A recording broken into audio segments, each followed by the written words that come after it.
Cuauhtemoc, the last stand of the Aztec Empire. The screams of battle echoed across Lake Texcoco as Spanish cannons thundered against the greatest city in the Americas. But amid the chaos of Tenochtitlan's desperate defense, a young warrior prince named Cuauhtemoc stood unwavering atop the great temple, his obsidian-studded maquahuitl raised high. At just 25 years old, he had inherited an empire in flames. Yet where others saw inevitable defeat, he saw an opportunity to humble the most powerful military force on Earth. And for 3 extraordinary months in 1521, he nearly succeeded. This is the story of how an Aztec leader's brilliant tactics and indomitable will brought Hernán Cortés' conquest to the brink of catastrophic failure. While history remembers the fall of the Aztec Empire, it has largely forgotten how close Cuauhtemoc came to shattering Spanish dreams of empire and changing the fate of 2 continents. His tale, pieced together from conquistador accounts, indigenous codices, and archaeological discoveries, reveals not just the last gasp of a dying civilization, but a masterclass in asymmetric warfare that would inspire resistance movements for centuries to come. The Rise of Cuauhtemoc, a leader forged by prophecy and conflict.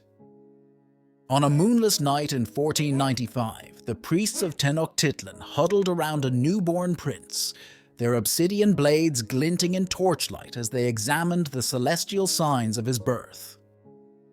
A comet had blazed across the sky during his first breath, an omen that made even the most stoic observers tremble. The child they named Cuauhtemoc, descending eagle, arrived at the intersection of 2 prophecies. One that foretold the return of Quetzalcoatl, and another that warned of strangers who would bring the empire to its knees. Neither the priests nor the infant's noble parents could have known that both prophecies would collide in their son's lifetime. Unlike other noble children who spent their early years cloistered in luxury, young Cuauhtemoc threw himself into the brutal training of the jaguar warriors with unprecedented fervor. While his cousins learned the delicate art of courtly poetry, he chose to sleep on stone floors and endure ritual bloodletting that made hardened warriors blanch. His instructors whispered that he possessed an almost supernatural ability to ignore pain, a quality that would serve him well in the crucible to come. By 16, he had captured his first war prisoner, but it was his keen interest in military strategy that set him apart. He spent hours studying the tactics used to build his uncle Moctezuma's empire, unknowingly preparing for the day he would need to defend it. But it was his mother's influence, a woman of profound wisdom from Tlatelolco, the sister city known for its scholar warriors, that shaped his unique worldview. From her, he learned to see beyond the rigid hierarchies of Aztec society. She taught him the ancient histories not just of the nobility, but of the merchants and common soldiers whose support he would one day desperately need. This dual education, in both the harsh realities of warfare and the subtle arts of leadership, forged a ruler unlike any the Americas had seen before. One who could unite nobles and commoners alike in the face of an unprecedented threat. When Spanish galleons finally appeared on the horizon in 1519, none of Tenochtitlan's nobles understood the coming storm better than Cuauhtemoc. While others saw merely strange-looking traders or possibly gods, he recognized what the Spanish truly were, a rival empire's advance guard. In the heated debates that followed, his was the lone voice urging immediate military preparation. The court dismissed him as an overeager young warrior, but he knew something they didn't.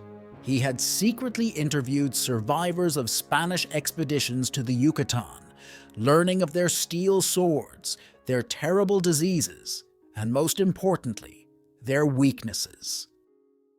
As his uncle Moctezuma wavered between diplomacy and defiance, Cuauhtemoc quietly began making his own preparations for a conflict that would define not just his life, but the destiny of two civilizations. The Aztec Empire, a civilization at its zenith. The marketplace of Tlatelolco teemed with more souls than any square in Europe. Merchants from 100 cities bartered gold dust for quetzal feathers, while Maya traders exchanged jade for thick slabs of obsidian. Above it, all towered the gleaming pyramids of Tenochtitlan, their gold-capped summits piercing clouds that no European cathedral could reach. This was the empire Cuauhtemoc would inherit, a civilization whose sophistication would leave even its conquerors speechless. Spanish chronicler Bernal Diaz would later write that when he first saw Tenochtitlan, he questioned whether he was dreaming. The city's heart pulsed with engineering marvels that would have stunned the architects of Rome. Floating gardens fed a population larger than Paris. A network of dams and gates regulated water levels with precision that wouldn't be matched for centuries. In the Grand Aviary, exotic birds from every corner of the empire filled massive chambers with rainbow plumage, while the emperor's zoo housed jaguars and bears in quarters more luxurious than most European nobles enjoyed. But it was the Great Causeway system that truly showcased Aztec ingenuity. Massive elevated roads that connected the island city to the mainland, each equipped with removable bridge sections that could transform the city into an instant fortress. Behind these wonders lay a political machine of breathtaking complexity. While European monarchs still struggled with feudal lords, the Aztecs had perfected a merit-based system of governance that combined military prowess with administrative skill. The palace archives held detailed census records of every province, tax histories spanning generations, and maps so accurate they would not be surpassed until the 19th century. In the Great Council Chamber, where Cuauhtemoc first displayed his gift for oratory, delegates from tributary cities debated policy alongside noble-born advisors. This was no primitive kingdom awaiting civilization. It was a sophisticated empire at its zenith. Yet beneath this golden age lurked the seeds of vulnerability. The Aztecs' system of tributary states and flower wars had created a web of resentment among subjugated peoples. Their religious practices, particularly human sacrifice, had driven some city-states to the brink of rebellion. And their military tactics, though devastating against traditional enemies, had never been tested against steel armor or gunpowder. When strange omens began appearing in 1517, a fiery pillar in the night sky, spontaneous temple fires, eerie wailing heard in the streets, even the most hardened warriors felt a chill of foreboding. The empire stood at its peak, but like all things that reach their zenith, the only direction left was down. The fall of an empire, Cuauhtémoc's rise amid the storm. The first horseman appeared like a demon from nightmares, thundering down the coast of Veracruz. Behind him came Cortes' expedition, not a mere exploration party, but a private army of ambitious adventurers, disgraced nobles, and hardened veterans of European wars. They carried with them smallpox, steel, and an instrumental advantage the Aztecs had never encountered: gunpowder. But they also brought something far more dangerous: a keen understanding of how to exploit political discord. Where their Spanish predecessors had sought only gold, Cortés sought empire. The diplomatic dance that followed would haunt the Aztec court for generations. As Moctezuma's emissaries delivered increasingly lavish gifts, hoping to satisfy the Spaniards' greed and send them home, Cortés read each offering as a sign of weakness. Meanwhile, Cuauhtemoc watched from the shadows of the council chamber as the Spanish systematically contacted every disgruntled tributary state, every rival city-state, every faction that had ever felt the sting of Aztec dominance. His warnings became more urgent with each passing day, but the court remained paralyzed by competing interpretations of prophecy. Were these the returning gods of legend? Or something far more mundane and therefore more dangerous? The breaking point came not with a battle but with a massacre. While Cuauhtemoc was leading a military expedition against a rebellious province, Pedro de Alvarado, left in command while Cortés was away, ordered an attack on Aztec nobles during a religious festival. The courtyards of the Great Temple ran red with the blood of the empire's finest warriors, all cut down while performing sacred dances, unarmed and dressed in their ceremonial finest. When word reached Cuauhtemoc, he broke protocol for the first time in his life. Without waiting for orders, he force-marched his army back to the capital, arriving to find the city in chaos and his uncle Moctezuma under what amounted to house arrest. In a single night, everything changed. Moctezuma, once revered as a living god, died under mysterious circumstances, either murdered by the Spanish or killed by his own disgusted subjects. The Spanish fled the city in what would be known as La Noche Triste, leaving behind their gold but taking with them any illusion of divinity. And in the aftermath, as the nobility gathered to choose a new leader, all eyes turned to the young prince who had warned them from the start.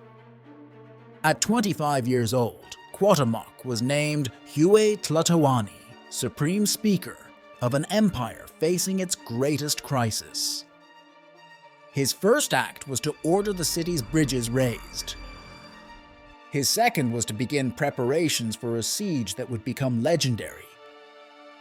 The storm wasn't approaching anymore, it had arrived.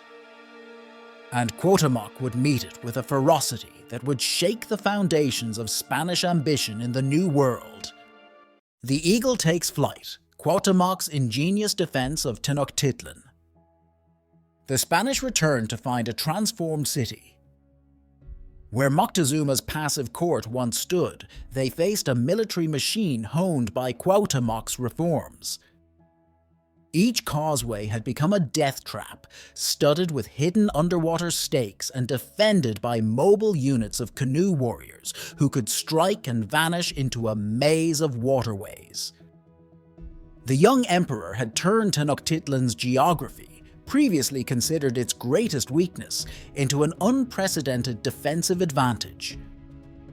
Cortés, expecting to find a city paralyzed by fear, instead discovered an innovative army that attacked his brigantines with grappling hooks, dragging Spanish ships into shallow waters where their superior weapons meant nothing against obsidian clubs and short-range spears. Cuauhtémoc's tactical brilliance emerged in layers. He ordered his warriors to study Spanish horses until they discovered that the animals couldn't turn quickly in the city's narrow streets. Soon, Aztec fighters were using coordinated rope attacks to unseat riders, negating the cavalry advantage that had terrorized other indigenous armies. When Spanish cannons began targeting the city's walls, Cuauhtemoc's engineers developed mobile wooden shields that could be quickly moved to plug any breach. Most remarkably, he created an intelligence network of market women and children who tracked Spanish movements, allowing his forces to anticipate and counter each assault before it fully developed. The tide turned dramatically during the Battle of the Causeway. Cortés, leading a major assault, watched in horror as thousands of his indigenous allies fled. Cuauhtemoc had orchestrated a devastating psychological operation, having captured Spanish soldiers sacrificed publicly just before the battle, demonstrating that the invaders were merely mortal. The Spanish push faltered. For the first time, European steel and gunpowder had met their match in indigenous ingenuity. That night, a Spanish chronicler wrote with trembling hand that they faced not savages, but a general of Roman caliber. But Cuauhtémoc's most brilliant strategy emerged in his response to Spanish diplomatic overtures. Rather than reject them outright, he engaged in negotiations that deliberately dragged on for weeks, using the time to stockpile supplies and strengthen defenses. When Cortés finally realized he was being outmaneuvered, his fury manifested in a rash frontal assault that cost him nearly 100 men and 3 precious cannons, which Aztec metallurgists immediately began studying. For a moment, it seemed the impossible might happen, that an indigenous army might not just resist European conquest, but break it entirely. The eagle hadn't just taken flight, it was soaring toward victory. Siege and sacrifice, the fall of Tenochtitlan. A city of 250,000 souls cannot subsist on courage alone. As Cortés tightened his blockade of Tenochtitlan, the first whispers of starvation crept through even the wealthiest neighborhoods. The floating gardens, stripped bare by desperate hands, could no longer sustain the population. Cuauhtemoc ordered his own palace's food stores distributed, but mathematics was an implacable enemy. There simply wasn't enough. Yet even as children cried from hunger, the defenders fought on. Spanish accounts describe Aztec warriors who, despite visible malnutrition, fought with such ferocity that Cortés's men began to believe they faced supernatural opponents. Then came the invisible enemy. Smallpox swept through the cramped city like wildfire through dry grass. Cuauhtemoc made a desperate gamble, ordering the infected to be isolated on the city's western edge, away from his remaining fighters. But the disease proved craftier than any Spanish strategy. Warriors who seemed healthy at dawn were delirious by dusk. The young emperor himself worked among the sick, defying both custom and safety to tend to his people. When his own wife fell ill, he carried her to safety through streets littered with bodies, an act that transformed him in the eyes of commoners from a distant ruler to a living symbol of resistance. The siege transformed into a brutal war of attrition. Each morning, Aztec priests would climb the great temple to sound the drums of war, and each day the number of drummers grew fewer. Yet Cuauhtemoc engineered victories even in desperation. When food ran out, he launched night raids that captured Spanish supplies. When clean water became scarce, he organized teams to dig new wells. His most audacious operation saw Aztec divers salvaging weapons from sunken Spanish ships, turning European technology against its makers. Even as sections of his magnificent city burned, he ordered architects to design defensive innovations, including a revolutionary system of mobile barricades that could transform any street into a killing zone within minutes. By the 70th day of the siege, Tenochtitlan had become a city of shadows and defiance. Buildings that once gleamed with gold now stood scorched and pockmarked by cannon fire. The grand aviary lay empty, its exotic birds long since consumed by the starving population. Yet still, the drums sounded each morning, and still Cuauhtémoc's warriors held the line. Spanish soldiers reported hearing singing from behind the Aztec barricades at night, not songs of despair, but ancient hymns of warriors bound for glory. When a Spanish deserter was captured, he revealed that Cortés's men had begun to whisper that the city was protected by magic, that no force on earth could break its spirit. For a moment it seemed the deserter might be right. But time and disease fought on the side of the invaders, and even the greatest warrior emperor in the Americas couldn't defeat those implacable foes. Defiance in chains, the legacy of Cuauhtemoc. When they finally captured him, Cuauhtemoc did not bow.